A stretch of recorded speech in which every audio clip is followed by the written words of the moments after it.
जय माता दी। आप सभी को चैत्र नवरात्रि के पहले दिन की बहुत बहुत शुभकामनाएं।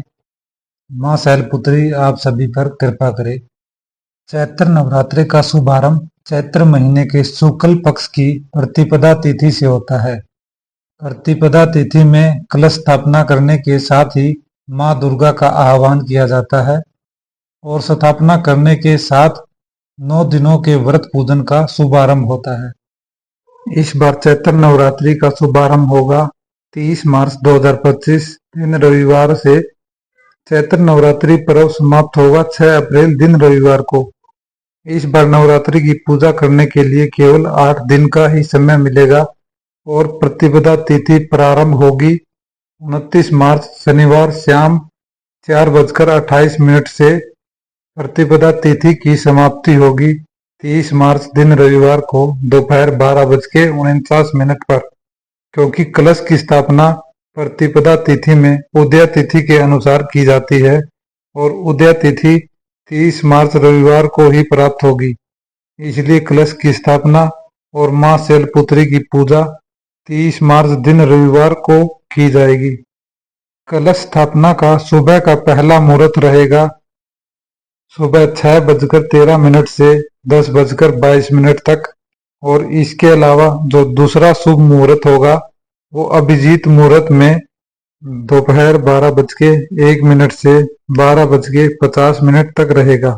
नवरात्रि के पहले दिन कलश स्थापना के साथ ही मां शैलपुत्री की पूजा की जाएगी। तो इस वीडियो में आप जानेंगे मां शैलपुत्री की संपूर्ण पूजा विधि, मां के प्रिय रंग, प्रिय भोग, मंत्र और कथा के बारे में। मां दुर्गा को सर्वप्रथम शैलपुत्री के रूप में पूजा जाता है। पर्वतराज हिमालय के यहाँ पुत्री रूप में जन्म लेने के कारण ही इनका नाम शैलपुत्री पड़ा। इनका वाहन वृषभ है। इनके दाएं हाथ में त्रिशूल और बाएं हाथ में कमल सुशोभित है। वे सौम्य, शांत और अत्यंत दिव्य स्वरूप वाली देवी हैं। पौराणिक कथाओं के अनुसार मां शैलपुत्री का पूर्व जन्म में नाम सती था। वे राजा दक्ष की पुत्री और भगवान शिव की अर्धांगिनी थी। एक बार राजा दक्ष ने एक भव्य यज्ञ का आयोजन किया जिसमें सभी देवी देवताओं को आमंत्रित किया गया, लेकिन भगवान शिव का अपमान करने के उद्देश्य से उन्हें नहीं बुलाया गया। जब सती को इस यज्ञ के बारे में पता चला तो उन्होंने यज्ञ में जाने की इच्छा जताई। भगवान शिव ने उन्हें समझाया कि बिना निमंत्रण जाना उचित नहीं होगा, लेकिन सती अपने पिता के यज्ञ में जाने के लिए अडिग रही। जब वे वहां पहुंची तो उन्होंने देखा कि उनके पति भगवान शिव का अनादर किया जा रहा है। यह सहन न कर पाने के कारण सती ने उसी यज्ञ में आत्मदाह कर लिया। सती के आत्मदाह के पश्चात भगवान शिव अत्यंत क्रोधित हुए और उन्होंने अपने गण वीरभद्र को भेजकर दक्ष के यज्ञ को नष्ट कर दिया। इसके बाद सती ने अगले जन्म में पर्वतराज हिमालय के घर में जन्म लिया। शैलपुत्री के रूप में विख्यात हुई।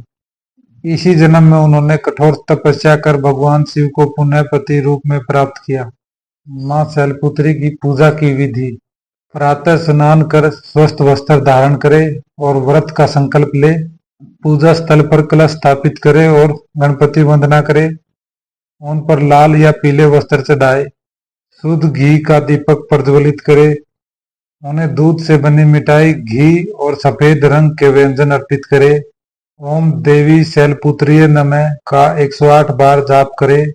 मां शैलपुत्री की पूजा करने से मन और मस्तिष्क को शुद्धता प्राप्त होती है।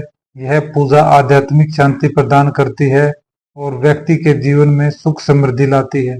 मां शैलपुत्री की कृपा से व्यक्ति के अंदर साहस, संयम और आत्मविश्वास का संचार होता है। इस प्रकार नवरात्रि के पहले दिन मां शैलपुत्री की पूजा कर साधक आध्यात्मिक ऊर्जा प्राप्त करता है और अपने जीवन को सुखमय बनाता है। मां शैलपुत्री का प्रिय रंग सफेद माना जाता है। यह रंग शुद्धता, पवित्रता और शांति का प्रतीक है। नवरात्रि के पहले दिन मां शैलपुत्री की पूजा करते समय भक्त सफेद वस्त्र धारण करते हैं और उन्हें सफेद फूल व सफेद रंग के भोग जैसे दूध, खीर या मिश्री अर्पित करते हैं।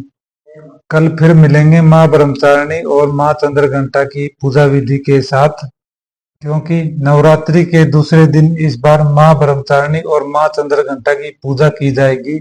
द्वितीय और तृतीय तिथि इस बार एक ही साथ पड़ रही है, यानी कि आपको दूसरे और तीसरे दिन की पूजा एक ही दिन करनी होगी। तो 31 मार्च सोमवार को मां ब्रह्मचारिणी और मां चंद्रघंटा की पूजा की जाएगी। तब तक जय माता दी। आप अपने सुझाव हमें कमेंट में बताएं।